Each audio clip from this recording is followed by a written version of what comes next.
Howdy everyone and welcome back to the channel. Today I'm taking a look back at movies that were released 10 years ago in February 2014. I just like taking a look back at movies released 10 years ago and feeling a little bit older. I haven't looked at this list beforehand, so you are getting my live reaction. I got my computer right here, so let's go ahead and get started. Okay, first up we have the Lego Movie. Okay, now this is one that I actually remembered whenever I was gearing up to do this video. I was like, wasn't the Lego Movie released in February 2014?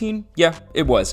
You look, this movie, in my eyes, is an animated classic. I remember it was snubbed of a Best Animated Picture Oscar nomination. I thought that maybe it had a good chance of winning in 2014. Directed by Phil Lord and Chris Miller, this movie followed, I believe, Emmett Burkowski, voiced by Chris Pratt, who is voicing every animated picture nowadays here 10 years later. And I think it followed Emmett as he tried to save the Lego world. There's a whole aspect where we have a live-action format where Will Ferrell is the dad trying to destroy the world. Or no, you know what? I need to rewatch this movie. But this is such a fun, creative movie. Honestly, the animation, now that I think back on it, it hasn't really aged all that much. It's very witty. It's very clever. You can tell that it is made by Lord and Miller. For those of you that maybe don't recognize those names, they also directed 21 and 22 Jump Street, and they've been producing the most recent Spider-Verse films. Man, that movie's gonna be hard to unseat here as probably my favorite movie released in February 2014. But let's keep going with The Monuments Men. Now, this movie was directed by George Clooney, which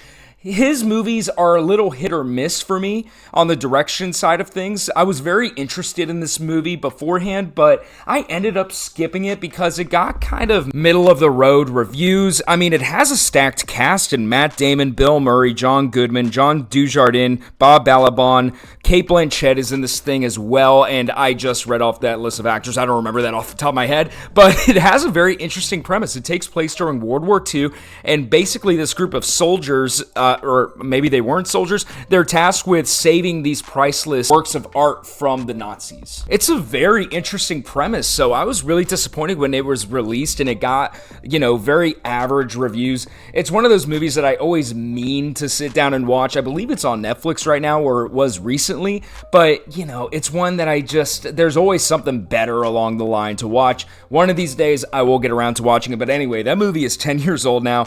Let's see what's next. We have Vampire Academy, which I remember the poster for this movie, but I absolutely have no idea what it was about. It seems like, judging by its title, and from what I can remember, it was trying to bank off of the young adult craze going on in the early 2010s, trying to bank off of the Hunger Games being super popular.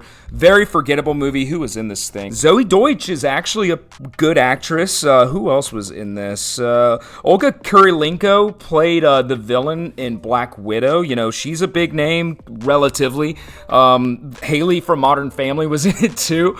Honestly, you guys, this is a movie that I recognize, but I have no interest in. I don't remember anybody really talking about it, so whatever. Vampire Academy. But there in the next weekend, we got RoboCop, or the remake of RoboCop. Me as a senior in high school 10 years ago, I feel like this film was marketed to me because it did look really cool. He had a cool, slick suit. It starred Joel Kinnaman there in the title role, and he's a really good actor. He would go on to be in For All Mankind and also Suicide Squad, but we don't need to talk about that movie. And I mean, if you're aware of the original RoboCop, you know the plot of this. This guy's a police officer. He gets blown up one day. They're able to recover a few parts, and they basically make him into a machine. So he is now a RoboCop. Really creative, right? I remember this one got pretty average reviews as well, which is what deterred me from seeing it whenever it came out. Again, this is another movie that has a really stacked cast, but it just seems like they weren't able to execute. Oh my God, Winter's Tale.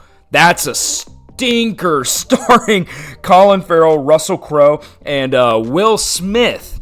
There is a twist in this movie which is so stupid involving Will Smith. You could probably find clips of it on YouTube. I don't know how to describe it to you, so you're just gonna have to go out and find this. And I partially say that because you will enjoy it and you will not see this weird twist coming. This movie sucks. It's not very good, which is confusing because it has great talent around it. I mean, come on. Colin Farrell, Russell Crowe, Will Smith. I believe Julianne Moore is in this thing as well. Or no, Jennifer Connelly, my bad there. But yeah, that movie was not very good. So yeah, February 2014 continues along the line of average to stinker movies. Okay, what do we got next? Oh God, Pompeii. Just when I thought we couldn't find a worse movie.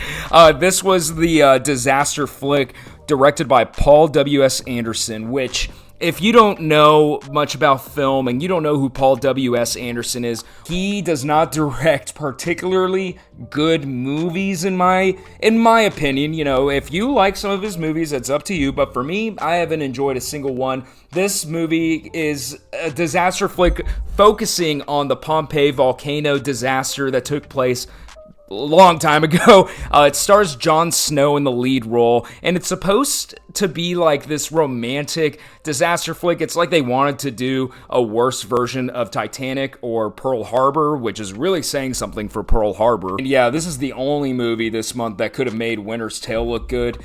This movie is bad. Do not waste your time unless you like watching bad movies. And then on the 28th, we have Non-Stop, a Liam Neeson action movie. You know what? I gotta give Liam Neeson this. I have never seen an actor be able to bank off of one movie for so long. You know, he stars in Taken. It's a huge hit, and he has been able for the last 15 years to get lead roles in action movies. I mean, this guy just knows what he's doing business-wise, because I could probably count on one hand the amount of action movies he's been in that are actually good. And I remember being shocked that Lupita Nyong'o was in this movie, because at the time, she was gearing up to win the Oscar for Best Supporting Actress for 12 Years a Slave. One of the best performances I've ever seen from an actor personally, and I remember sitting there like, what is she doing playing a flight attendant in a Liam Neeson action movie? Now, it's a very minor role. Clearly, she got this before she blew up, so, you know, you can't really fault her. She's on to bigger and better things now.